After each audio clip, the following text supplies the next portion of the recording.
ಸರ್ಕಾರ ಇತ್ತೀಚೆಗೆ ಒಂದು ಮಹತ್ವದ ನಿರ್ಧಾರವನ್ನು ತೆಗೆದುಕೊಂಡಿತು.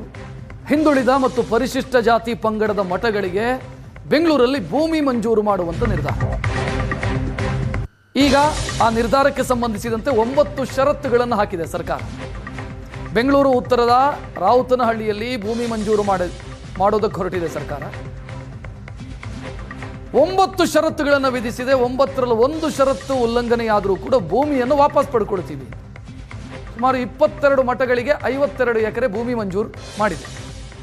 ಕೃಷಿ ಮಾರ್ಗಸೂಚಿ ಬೆಲೆಯ 10% ದರವನ್ನು ಮಠಗಳು ಪಾವತಿ ಮಾಡಬೇಕು. ಹಿಂದುಳಿದ ದಲಿತ ಮಠಗಳಿಗೆ ಸರ್ಕಾರ 9 ಷರತ್ತುಗಳು ಏನು ನೀವು ನೋಡ್ತಾ ಇದ್ದೀರಿ, ಏನೇನು ಷರತ್ತುಗಳನ್ನು ಹಾಕಿದೆ ಸರ್ಕಾರ ಅಂತ.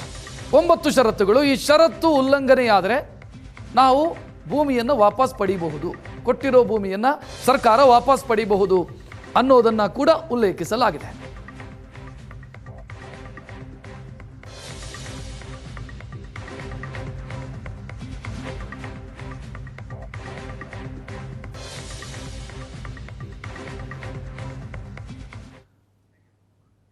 ಸರ್ಕಾರಿ ಜಾಬ್ ಸಿಗಬೇಕು ಅನ್ನೋ ನಿರೀಕ್ಷೆಯಲ್ಲಿ ಕಾಯ್ತಾ ಇರೋರು ಎಚ್ಚರವಾಗಿರಬೇಕಾಗಿದೆ.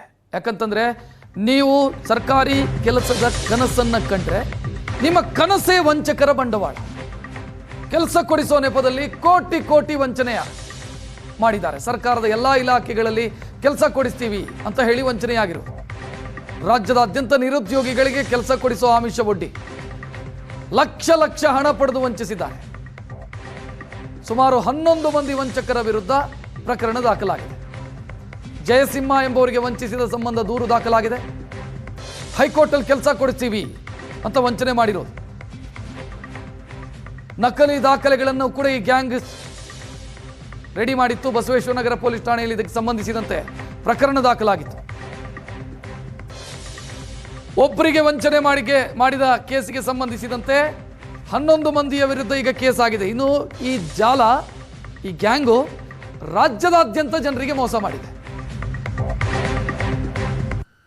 ಒಂದು ಅಂದಾಜಿನ ಪ್ರಕಾರ 100 ಕೋಟಿಗೂ ಅಧಿಕ ವಂಚನೆಯಾಗಿದೆ.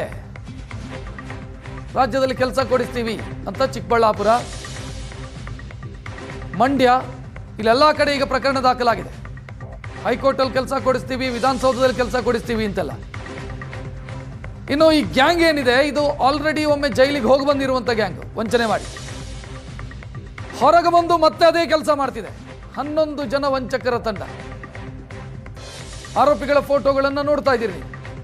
ಗದಗ, ಯಾದಗಿರಿ, ಬೆಳಗಾವಿ, ಚಿಕ್ಕಬಳ್ಳಾಪುರ, ಬೆಂಗಳೂರು ಇಲ್ಲೆಲ್ಲ ಕಡೆ ವಂಚನೆ ಮಾಡಿರೋದು. ಅರ್ಜುನ್, ಸುದರ್ಶನ್, ಲವೀನಾ, ಜೈಸನ್, ಮಹೇಂದ್ರ, ರಾಕೇಶ್, ನೆಲ್ಸನ್, ಸಿದ್ದಲಿಂಗಯ್ಯ, ತಿಪ್ಪೇಸ್ವಾಮಿ, ಅನ್ನದಾನೇಶ್ವರ, ನಿಧಿ, ವೆಂಕಟರೆಡ್ಡಿ ಇಷ್ಟು ಜನರನ್ನ ಅರೆಸ್ಟ್ ಮಾಡಲಾಗಿದೆ. ಈ ವಂಚನೆಯ ಜಾಲ ರಾಜ್ಯದ ಬೇರೆ ಬೇರೆ ಜಿಲ್ಲೆಗಳಿಗೂ ಕೂಡ ವ್ಯಾಪಿಸಿದೆ. ಒಂದು ಅಂದಾಜಿನ ಪ್ರಕಾರ ಈ 11 ಜನ ಮೋಸ ಮಾಡಿರೋದು ಬರ್ತಿ 100 ಕೋಟಿಗೂ ಜಾಸ್ತಿ ಅಂತ, 100 ಕೋಟಿಗೂ ಜಾಸ್ತಿ ವಂಚನೆ ಮಾಡಿರಬಹುದು ಅನ್ನೋ ಅನುಮಾನ ಇದೆ.